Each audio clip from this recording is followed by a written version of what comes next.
শিমুলপুর বনে অনেক পাখির বসবাস ছিল।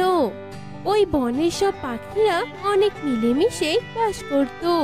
একজন বিপদে পড়লে অন্যজন সাহায্য করত। ওই বনে বাস করত টুনি আর রকিটোনা নামে দুই ভাই বোন। ওরা দুই ভাই বোন একে অপরকে অনেক ভালোবাসতো। একদিন হঠাৎ করে ওই বনে একটা রাক্ষস আসে। আর রাক্ষস বনে ঢুকেই বলতে থাকে, হা হা হা হা হা, এই বনে তো অনেক পাখি। আমি এই বনের পাখিদের খেয়ে খেয়ে অনেক সুখে এই দিন কাটাতে পারবো। এই বনে এত পাখি যে আমাকে আর খাবারের খোঁজে অন্য বনে যেতেই হবে না। খুবই ক্ষুধা পেয়েছে, যাই একটা পাখিকে খেয়ে আসি। এই বলে রাক্ষস বনের মধ্যে পাখিকে খুঁজতে থাকে খাবারের জন্য। এমন সময় একটি কবুতর রাক্ষস দেখতে পায় আর ওই কবুতরের সামনে যায়। হা হা হা হা হা, পেয়েছি খাবার। এখন আমি তোকে খেয়ে আমার ক্ষুধা নিবারণ করব। কে কে কে কে কে তুমি? আর তোমার এরকম ভয়ঙ্কর চেহারা কেন? তোমাকে তো আগে কখনো এই বনে দেখিনি আমি। দেখবি কোথা থেকে? আমি তো আজকে এই বনে এসেছি তোদের মতো পাখিকে খেতে। হা হা হা হা হা, পাখিদের খাবে? তার মানে তুমি রাক্ষস? আমাকে ছেড়ে দাও, আমাকে খেও না। বাঁচাও, কে কোথায় আছো? বাঁচাও আমাকে, রাক্ষস ঢুকেছে বনে, বনে রাক্ষস ঢুকেছে, বাঁচাও। এই বলে কবুতর উড়তে থাকে। কবুতরের পিছু পিছু রাক্ষসও উড়তে থাকে। কে কোথায় আছো? বাঁচাও আমাকে, বাঁচাও, রাক্ষস আমাকে তাড়া করেছে, বাঁচাও, বনে রাক্ষস ঢুকেছে। এই ধরা ধরা বলছি, তুই আজ আমার হাত থেকে বাঁচতে পারবি না। শুধু তুই কেন, বনের কেউই বাঁচতে পারবে না। কবুতর রাক্ষসের সাথে পেরে ওঠে না। এক পর্যায়ে রাক্ষস কবুতরকে ধরে ফেলে আর বলতে থাকে, খুব উড়েছিস, এবার তুই আমার পেটে গিয়ে দৌড়বি। খুবই চালাক তুই, তাই না? এবার মজা বোঝ। এই বলে রাক্ষস কবুতরকে খেয়ে ফেলে আর ঢেকুর তুলতে থাকে আর বলতে থাকে, কি মজা খেলাম পেয়ে। এই বনের পাখির মাংস তো খুবই সুস্বাদু। এখন তো পেট ভরলো, আর এখন একটু রেস্ট নেই, তারপর না হয় আবার একটা পাখি খাবো। এই বলে রাক্ষসটা ওখানেই বসে পড়ে। আর রাক্ষসের এসব কাণ্ড রকিটোনা আর টুনি গাছের আড়াল থেকে দেখতে পারে।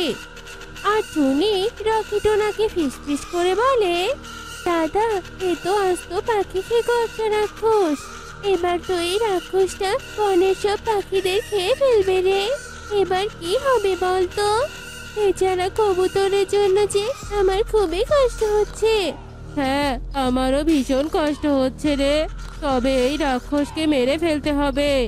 চল চল, বনের সবাইকে নিয়ে তান্ত্রিকের কাছে যাই। এই বলে রকিটোনা আর টুনি রাক্ষসের ব্যাপারে সবাইকে বলে। সবাইকে নিয়ে ওরা তান্ত্রিকের কাছে যায়।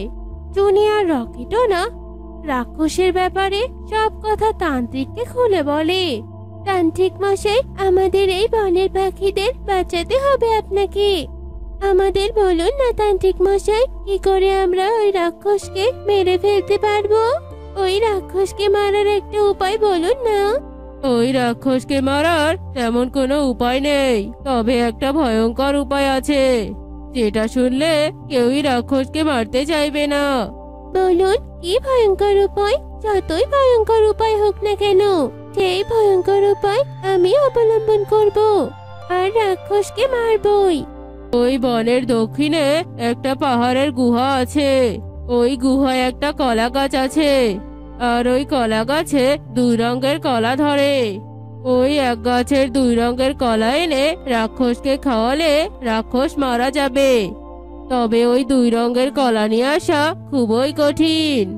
ওই গুহায় একটা ডাইনিও থাকে, আর ওই কলা নিতে যেই যায় ওই ডাইনি তাকেই খেয়ে ফেলে। বল এবার কে যাবে ওই কলা আনতে? তান্ত্রিকের কথায় বনের সবাই ভয় পেয়ে যায়। কেউই কলা আনতে যেতে চায় না। এমন সময় রকি টোনা বলে ওঠে, আমি যাব ওই 2 রঙের কলা আনতে। ওই ডাইনির চোখ ফাঁকি দিয়ে আমি কলা আনবই আনবো। দাদা, আমি তোকে একা ছাড়বো না, আমিও যাব তোর সাথে। আমাদের পুরো বনকে বাঁচাতে আমরা ওই 2 রঙের কলা আনবই আনবো। হে উপরওয়ালা, তুমি আমাদের শক্তি আর সাহস দাও।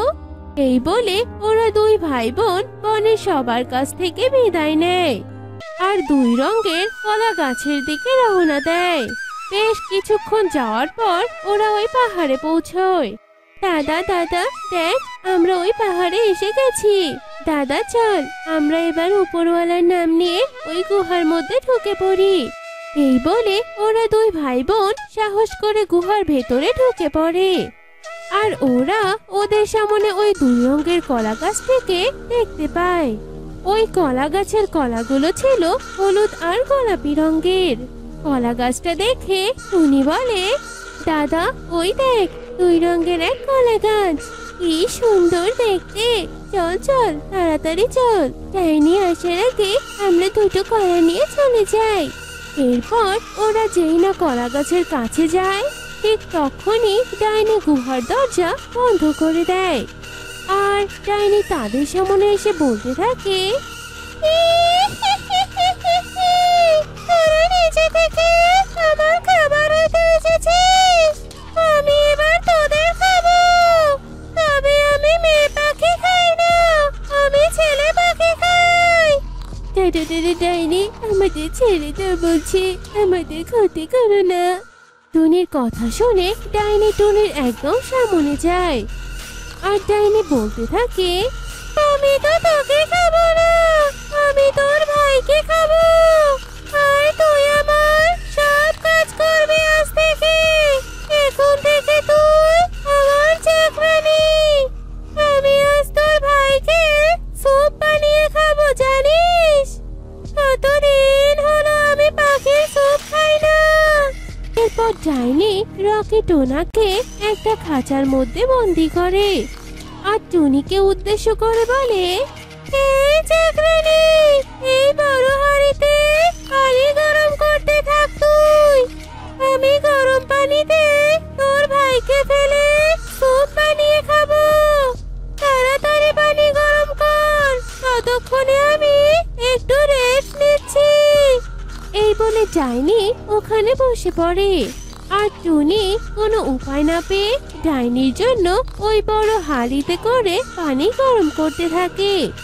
আর টুনি ভাবতে থাকে কি করে তার হাত থেকে বাঁচা যায়।